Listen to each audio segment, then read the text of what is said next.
স্বাদ বদলের রান্নাঘর থেকে প্রত্যেককে আমার শুভকামনা জানিয়ে আজকের পর্ব শুরু করছি।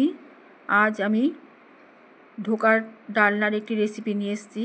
একটু অন্যভাবে বানিয়েছি ধোকার ডালনাটা। প্রথাগতভাবে যেভাবে আমরা ধোকার ডালনা বানাই একঘেয়ে খেতে খেতে ভালো লাগে না, তার থেকে বেরিয়ে এসে একটু অন্যরকম করে বানালে সেটা তৃপ্তিদায়কও হয়, আবার একটু অন্যরকমও হয়। যাকে আমি যেভাবে বানিয়েছি আজকে ধোকার ডালনাটা, প্রথমে মটর ডাল ভালো করে ধুয়ে নিয়েছি। পরিমাণ মতো মটর ডাল নিয়ে ধুয়ে ওটাকে আমি ভেজানো ডালটা বেটে নিয়েছি। এখানে একটা কড়াইয়ের মধ্যে প্রথমে ফোড়ন দিয়ে এইভাবে হলুদ, লবণ, লঙ্কার গুঁড়ো সব কিছু, কালো জিরে সব দিয়ে ফোড়ন দিয়ে জল ঢেলে দিয়ে এই জলটাকে একটু মশলা জল বানিয়ে নিচ্ছি। হিং যা যা দিয়েছি এখানে দিচ্ছি, যেগুলো সব কিছু দিয়ে ফুটন্ত জল দিয়ে একটু মশলা জল আমি এখানে বানিয়ে নিলাম। এবারে আমি যে মটর ডাল যেটা বেটে রেখেছি সেই বাটা মটর ডাল থেকে একটু একটু করে নিয়ে এই মশলা জলের মধ্যে দিতে থাকলাম।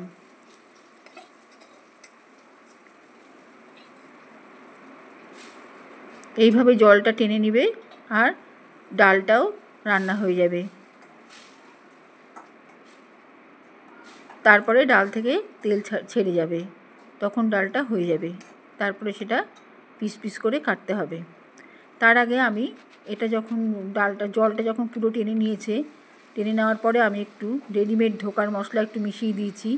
এটা এই জন্যই মিশালাম, এটা একটা বাড়তি টেস্ট নিয়ে আসে আর বাড়তি একটা ফ্লেভারও থাকে তার মধ্যে, ওই জন্য এটা মিশিয়ে দিলাম সামান্য। এবারে আমি কড়াইয়ে সর্ষের তেল দিয়ে প্রথমে আলু ভেজে নেব। যেটা আমি ধোকার ডালনায় যে আলুটা ব্যবহার করব, আমরা আলু খেতে খুব ভালোবাসি, ওই জন্য আমি বড় বড় দেখে দুটো আলু দিয়ে দিয়েছি। এবারে একটু হলুদ লবণ দিয়ে আলুটা ভেজে নেব, একবারে লাল লাল করে ভেজে নিতে হবে।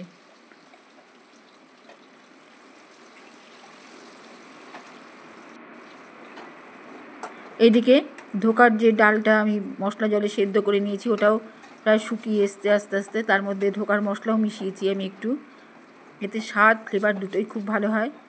এইভাবে আমি এটাকে জলটাকে টানিয়ে নিচ্ছি আস্তে আস্তে, নিয়ে একটা মন্ড বানিয়ে নিচ্ছি। মোটামুটি একটু রেখে দিলেই এটা টেনে আসবে।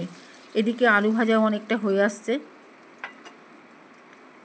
এবার ডালটা যেটা বেটে রেখেছি একটা থালার মধ্যে রেখে আলু ভাজার তেল, গরম গরম তেল দিয়ে এটাকে ভালো করে এটাকে মিশিয়ে দিই। ওপর থেকে এটা একটু লেপে দিলাম, তেলটা ব্রাশ করে দিলাম।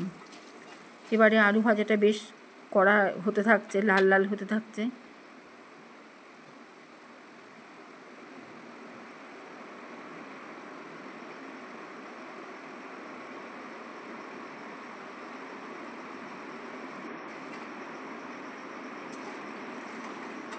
এখন আমি আলু ভাজাগুলো তুলে নিচ্ছি।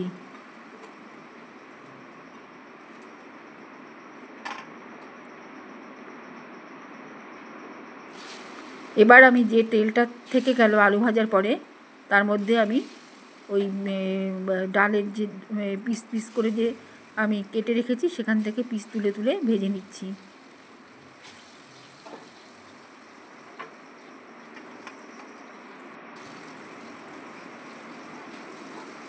এইভাবেই ধোকাগুলো আমি ভেজে নিচ্ছি। এটা খুব একটা কড়া করে ভাজবো না।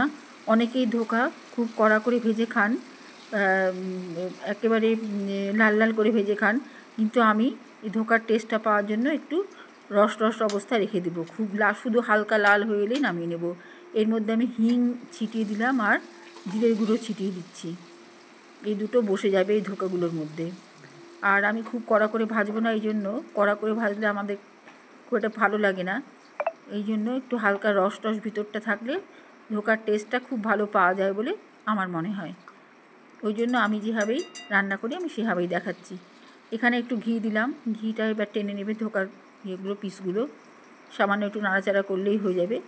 জিরের গুঁড়ো, হিং আর ঘি এই তেলের মিশ্রণে একটু নেড়ে চেড়ে দিয়ে নামিয়ে নিলাম। ধোকাগুলো আমার তৈরি হয়ে গেল।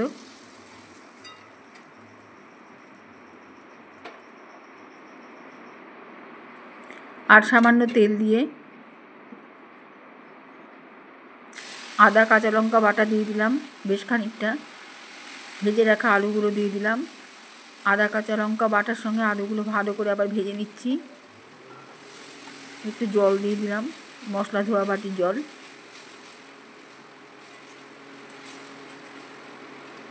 এতে হয় কি, সম্পূর্ণ বাটা মশলার যে ঝোলটা আর কি, রসটা টানতে থাকবে আলু ভাজা।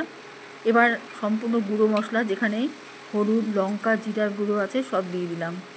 এবার আদা লঙ্কা বাটার সঙ্গে এগুলো ভালো করে রান্না হতে থাকলো।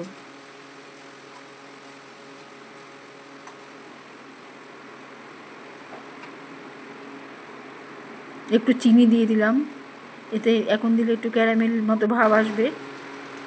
এবারে দিয়ে দিচ্ছি একটা গোটা টমেটো। টমেটোর বিচিগুলো ফেলে দিয়ে ভালো করে এই খোসাটাকে ভালো করে জলের সঙ্গে চটকে নিয়ে জল শুদ্ধই দিয়ে দিলাম একটা গোটা টমেটো।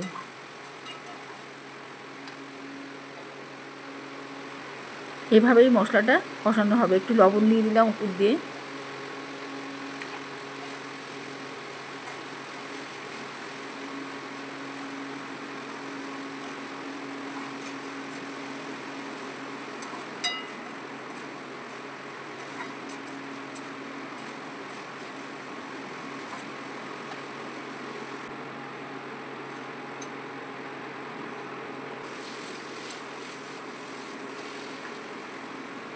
এখানে আমি একটু গরম মশলা দিয়ে দিলাম, বাটা গরম মশলা। এই ফ্লেভারটা এই ধোকার এই সময় দিলে খুব সুন্দর ফ্লেভারটা ধরে রাখে। একটু হালকা জল দিয়ে দিলাম। আলুর সঙ্গে মশলার সঙ্গে ভালো করে মিশিয়ে নিলাম।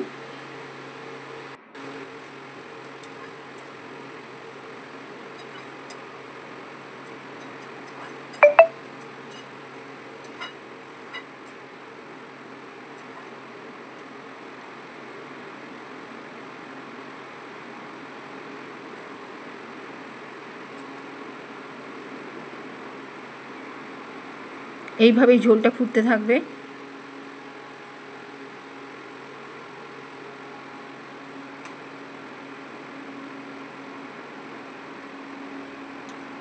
টমেটোর খোসাগুলো আমি তুলে ফেলে দিব।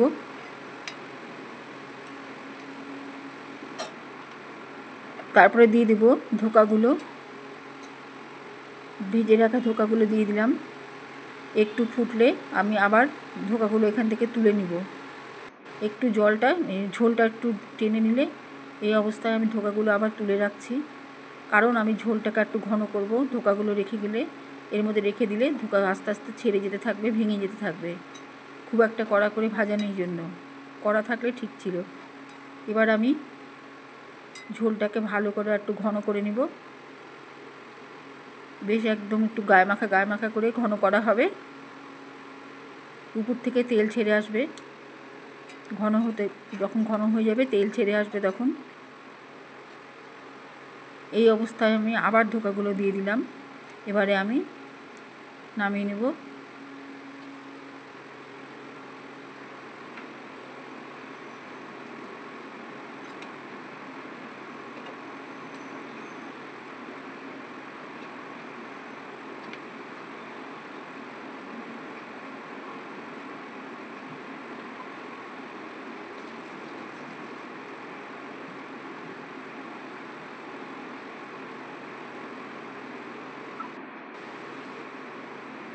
এখানে একটু শাহি গরম মশলার গুঁড়ো দিব যখন ঘন হয়ে আসবে।